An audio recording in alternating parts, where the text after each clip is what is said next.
बहुत सारे ऐसे किस्से हैं जिनके कि हम नाम रिकमेंड हुए, टेस्ट लेने के लिए गए, और लेकिन या तो उसके फादर या मदर में से कोई नहीं था या स्टूडेंट नहीं था। मैं आपको कुछ एग्जाम्पल ऐसे दे के बताता हूँ। जैसे पंकज अडवाणी। पंकज अडवाणी का नाम प्रपोज किया, इसका एक फ्रेंड था आहूजा। वो खान मार्केट में रहता था। जब हम खान मार्केट से पंडाल रोड फ्लैट में जहाँ अडवाणी रहते थे वहाँ गए, तो पंकज घर पर नहीं थे। अडवाणी जी ने से बात हुई और वही बोले कि आप कहाँ से आए हैं, किसने भेजा है। बताने के बाद मैंने कहा इसके क्लासमेट हैं, फ्रेंड है आहूजा। बोले ठीक है, मैं जानता हूँ आहूजा को। तो फिर उसके बाद टेस्ट के लिए बोला, तो बोले कि वो अब पंकज अभी नहीं है, पर लेकिन आप फिर आइए, मैं भी देखना चाहूँगा।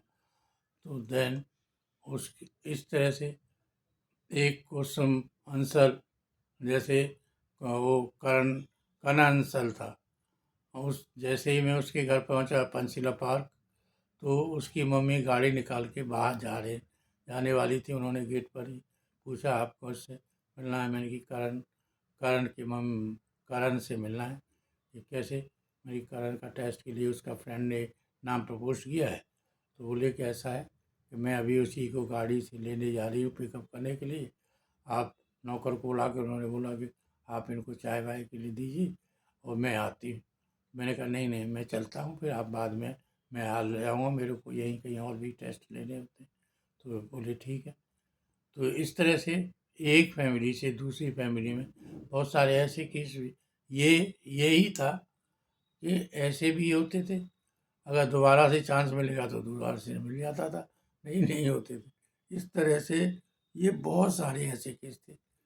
3000 जैसे टेस्ट हो गए और 2500 के करीब टेस्ट जिसके पेरेंट्स से कन्वे कर दिया, वो भी एक अवेयरनेस ही है। और थर्ड, जो 12,000 के करीब बहुत सारे स्टूडेंट्स से हम कर कांटेक्ट नहीं कर पाए, और लेकिन जिसने नाम रिकमेंड किया था उसका टेस्ट हुआ था, उसने तो उसको क्लास में बताया होगा कहीं ना कहीं, कैसे न कैसे। तो इस तरह से स्कीम काफ़ी पॉपुलर हो रही थी। और ये वही स्टूडेंट थे जो कि साउथ दिल्ली में स्कूल में पढ़ते थे उनके साथ, और ये पॉपुलर स्कूल थे जैसे saint Columbus, modern school, CJM, DPS, Gorakrishna public school,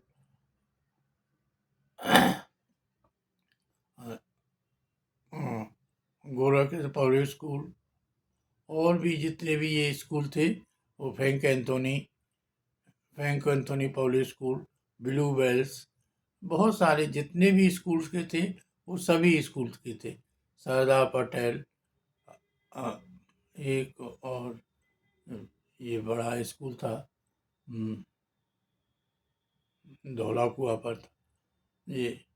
तो ये सारे स्कूल, इनमें टेस्ट वही स्कूल बच्चे थे, और एक दूसरे का नाम रिकमेंड करके बहुत सारे स्टूडेंटों को अवेयरनेस के लिए इस स्कीम से जो बेनिफिट हो रहा था वो डायरेक्टली पेरेंट्स और स्टूडेंट को होता था।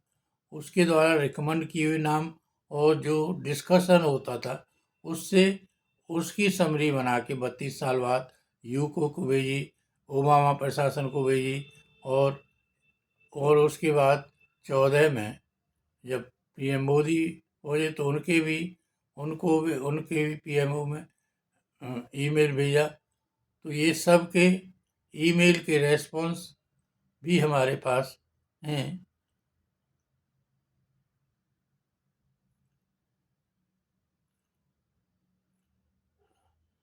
और कुछ ने, जैसे UK एजुकेशन मिनिस्ट्री ने तो ये हमारे को एक्नॉलेज बताया कि हम इसका फैक्ट्स फाइंड करवाते हैं, चेकिंग करवाते हैं। उन्होंने NDTV वालों से कराया, और NDTV वालों ने कौटिल्य पंडित का एक जो एग्जाम्पल दिया और कराया, उसको सबने देखा, सबने सराहा। और उसमें फैक्ट यही थे कि ग्रैंड पेरेंट ने उसको ग्रूमिंग करने में बहुत मदद की, जिससे कि उसका बच्चे का व्यक्तित्व काफ़ी निखर गया। जो कि टीवी का एक गूगल बॉय के नाम से फेमस हुआ। उसके बहुत सारे प्रोग्राम हुए। उसका रीज़न ये था, उसमें जो हम देना चाहते थे, जो हमारा असेसमेंट था, रिसर्च था, ईमेल था, उसमें यही था कि हर पेरेंट्स अपने ग्रैंड चिल्ड्रन को 15-20 मिनट गाइड करे। और गाइड करेगा तो ये नहीं होगा, वो कोई भी चाहे ब्यूरोक्रेट्स हो, चाहे टॉप क्लास लीडर हो, प्राइम मिनिस्टर हो, प्रेसिडेंट हो, कोई भी हो, इवन एन अनएजुकेटेड भी ग्रैंड पेरेंट्स है, वो भी अपने बच्चे को 15-20 मिनट गाइड करे। ये उसका मोटा मोटा सार था, मोटा मोटा कंक्लूजन था। इसको एम्फेसाइज नहीं किया, उसको किया कि बच्चा जो है वो इंटेलिजेंट हो सकता है, ये देखा। और लेकिन मेरा तो रिसर्च असेसमेंट था कि हर पेरेंट्स अपने बच्चे को गाइड करेगा तो उसका बच्चा उस पोजीशन से या तो कौटिल्य से अच्छा निकलेगा, थोड़ा बहुत कम निकलेगा, पर लेकिन उस पोजीशन में नहीं रहेगा जो जिस पोजीशन में उसका केयर किया ही नहीं जाए। अगर उसका केयर करेंगे तो वो उसका संस्कार और उसका व्यक्तित्व दोनों चीज़ निखरेंगी, जो समाज के लिए आगे जाके काफ़ी लाभदायक होंगे। ऐसे ही व्यक्तित्व से समाज चमकेगा, देश चमकेगा। यही मेरी कामना है। जय हिंद, जय भारत।